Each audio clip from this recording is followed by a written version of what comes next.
What's good out there, all my people, man? TikTok, Instagram, man. Don't forget to hit that follow button, man. And all my people on YouTube, man.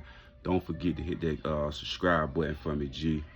But yeah, man, I seen the Mike Knox thing, man. A lot of people say he got touched up, caught a plea type thing. You know what I'm saying? And I seen what he said this morning, man. I woke up and I seen it, and I was like, man. You know what I mean? He was talking about, you know what I'm saying, like he had a brotherhood with this guy. You know what I'm saying? And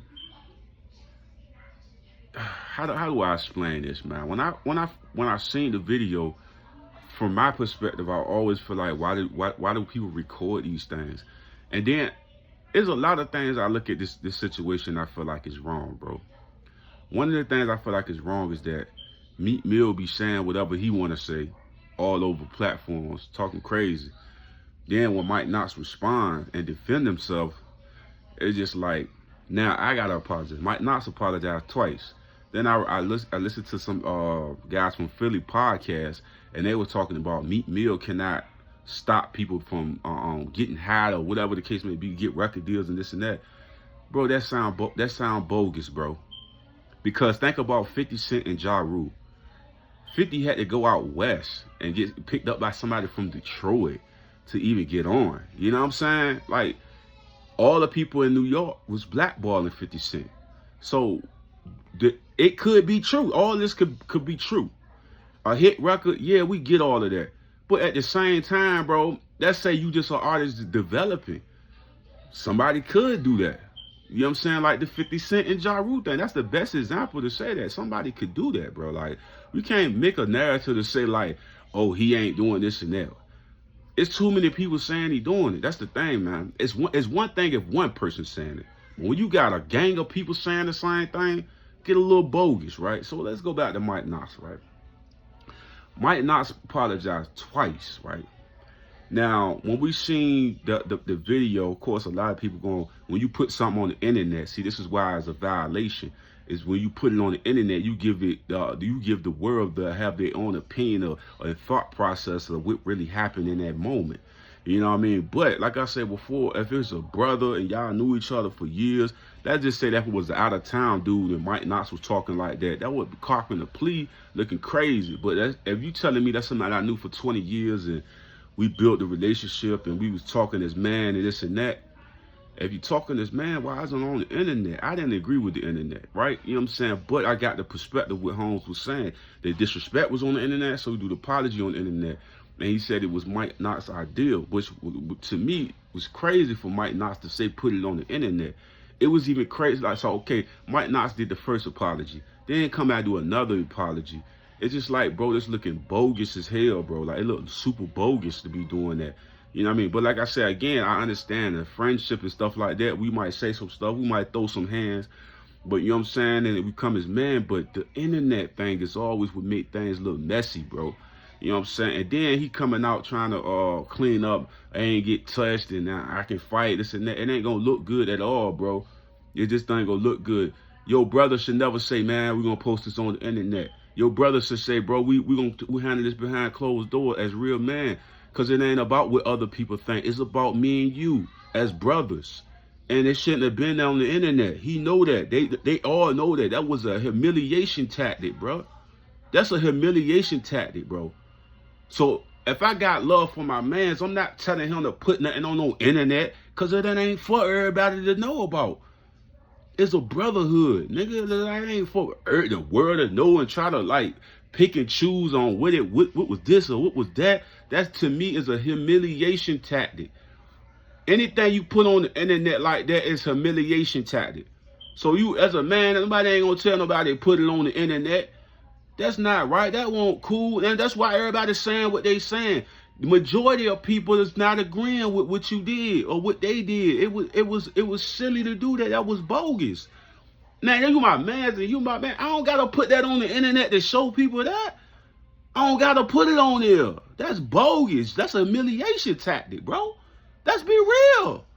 Let's be real, bro. That's humiliation. I want to show the world you cock a plea, right? And like I said before, the narrative can be completely different. Cause the man that he was talking to came on the internet and said it ain't even like that. And I got respect for Holmes. That's what he said. But I'm telling you, the way the world gonna look at it, it's gonna look like he cocking a plea. It's a humiliation tactic. If you a brother, number brother, why are we putting it out there like that? And then it looked crazy the way it looked, because it's like it's only one side apologizing. You don't see Meek and all them other people apologizing for what he said about 50 and all that other stuff. You don't see that. That's why it looked crazy. If you got both men on the camera, right? This is how it's not a humiliation antic. Let me show you how you do it. Bro, it was my bad for how I came. It was my bad how I came, bro. And we, you know what I mean, shake hands and like that. But when there's just one dude just saying stuff, that's when it looked crazy. Because it had to have been wrong on both sides. That's what I'm saying. But you only got one person apologizing. You don't got the other person apologizing. So it looked crazy. That's what I'm saying. That's what the world is saying. That's what the people are saying. It's like, you can't just have one side saying something. You got to have both sides saying something. And then it's going to look genuine. It ain't going to look like a humiliation tactic. This was humiliation. And now everybody can run with a narrative. Everybody can run with a story. Even though the guy come out and say he ain't coming like that. He ain't disrespecting Mike Knox like that. Whoop the whoop. Right? But at the same time, there is a humiliation tactic when you bring it on the internet and both men ain't talking in honor. They ain't talking in honor code. It's only one person talking. Put it on the internet. Don't look good. Don't look good at all. And then no more. It don't matter how much Mike Knox try to come on the joint and try to explain it. It ain't gonna look good. Like a person like me, I'm gonna explain this even more. Let's get deeper, right? Mike Knox, to a lot of people out of town, is a boogeyman, right? You know what I'm saying? Top gangster type of guy, right? You know what I mean? They would look at Mike Knox in the same category as ARR, monsters. You know what I'm saying? Stuff like that. He went from a monster to now a regular citizen. You know what I mean? A good guy and a father. He don't got that monster title no more. Because the scary title went away, because now the narrative is he got punched up. He ran into the chasers. There's all these stories that these guys, these bogus stories gonna come out. And that's why I say it would have been a beautiful look, right? And I like what the guy said though, man, that Mike Knox was talking to. He say on the podcast, John, he say what he say? Seeing him apologize with, but see the problem was if both of them would have did it at the same time, and they both would have said, man, it was my bad too, bro. Yeah, I was wrong too, bro. Like if they both was saying it, bro, it would have been powerful. But just one side saying it, ain't that gonna look bogus, bro? If both would have came together and been like, I was wrong, bro, you was wrong, bro. You know what I'm saying? Like they both would have did it would have looked different, bro. But being that it only had footage of Mike Knox cocking the plea, it just looked crazy.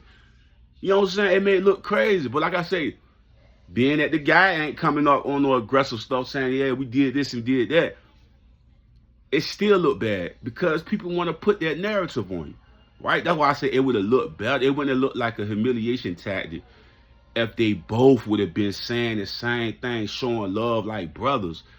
It would have looked different. But when you got one guy just talking and saying all of that, then it look bogus. And that's why everybody jumping in. Oh, look at his shirt, look dirty, and it look like somebody kicked him up, and all. It's gonna look like that because it's only one person saying all of that. It can't. He could be like, man, I'm hot as hell, bro. I was hot, bro. Whoop the whoop. It ain't gonna look like that because that's the reason. Like, this is like a humiliation tactic, bro. If that's my brother, and this is my brother, let's just say I'm the guy, and then Mike Knox come up to me. And we both in the wrong, and we both got love and respect for each other. I can't just have one-sided. I gotta be on the camera saying what I did wrong too, right? But like I said before, maybe I'm too wise for what I'm saying. But if it would have looked different, if both of them was on camera apologizing instead of just one guy, and we know it was wrong on both sides. The man ain't gonna just get mad for no reason. It was wrong on both sides. And that's what the problem is.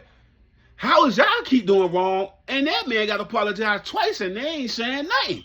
That's where the wrong at. Because there's only one person apologizing. And yes, man, like I said before, if you look at the story of 50 Cent and Ja Rule, it's been plenty of guys that stop people from getting on. They tell you in all these documentaries. So let's not push a narrative that a person can't stop somebody from getting on. They can. They will. They got the power. We can even go as far as to say we know a certain rapper that get people fired off radio stations. Right? So let's not push this narrative. We even heard Gilly even talk about a certain rapper saying they blackball him. So why we coming up here telling these stories of like people ain't being blackballed, man? This is bogus. That's a lie. We know rappers and different entertainers blackball people. How we gonna push a narrative that they don't blackball people when we know damn well we've seen people get fired off radio stations just for mentioning certain rappers' names and stuff? So stop the bogus stuff talking about people can't stop somebody. Yes, they can, bro. And even if you got a hit record, man. Yeah, somebody might sign you. You talk about the guys that's trying to come up. They just got a buzz. So no, don't push that narrative like people can't do that because they did it to 50, man. So stop that bogus stuff they talking. That was bogus what homie said up there. Talking about they can't stop people from getting on. Yes, they can, bro. And they do it, and they say it in documentaries, and the whole 50 story and Ja Rule story will tell you that. They tried to stop the man, right? So don't push that narrative. But that's all I gotta say about that Mike Knox stuff, man. Y'all know that was bogus as hell how y'all did that video. Y'all should have both came together as brothers. You should have said your piece, and he should have said his piece, and it should have been in both. It shouldn't have been one-sided and one person. That's what made it look bogus. I'm out. Give me your thoughts and opinions, bro.